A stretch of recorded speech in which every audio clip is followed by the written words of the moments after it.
Aloha, Sylvan Bell coming live from Sacramento, California, July 2nd, 2016. I don't know, 10:33 in the morning, perfect day to talk about sales. And we're talking about dealing with difficult clients. And at some point in your sales life, you're going to find a difficult client or two, and they tend to run in batches. I found that I'd be out in the sales world, and I'm like, things are going good, close, difficult client. And then it was difficult client week. It was like Shark Week comes on TV, and it was difficult client week. I don't know.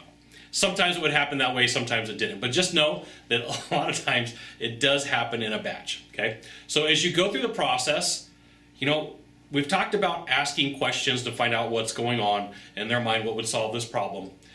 There's a difference between reacting and responding when somebody talks to you.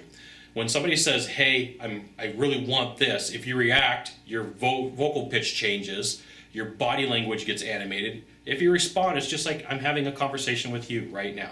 Okay? So there's a huge difference between reacting versus respond. But when you respond, you're able to ask them for their buying criteria. You're able to say, look, how are you going to make this decision? The last time that you had to buy something like this or invest something like this, how did you make that decision?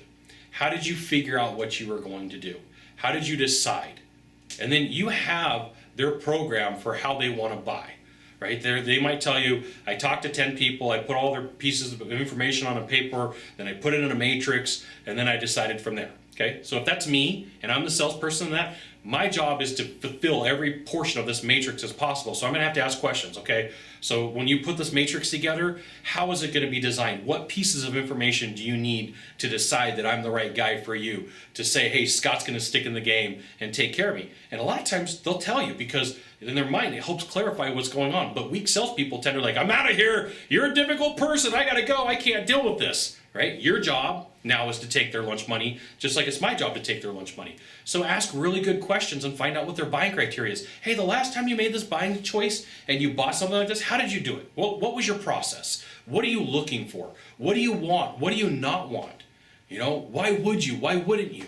Ask a bunch of really good questions. And salespeople will say, hey, Scott, if I ask a whole bunch of questions, that person's going to get mad at me and they're probably going to kick me out. What? No, they're not. No, they're not. Very rarely are you, if you're engaged with a client and you're talking back and forth and you're really finding their buying criteria or figuring out what they want, why in the world would they kick you out? They're going to say, hey, nobody else took this time. They're going to say, everybody else just ran in here, they just threw some information on the table and then bounced on out.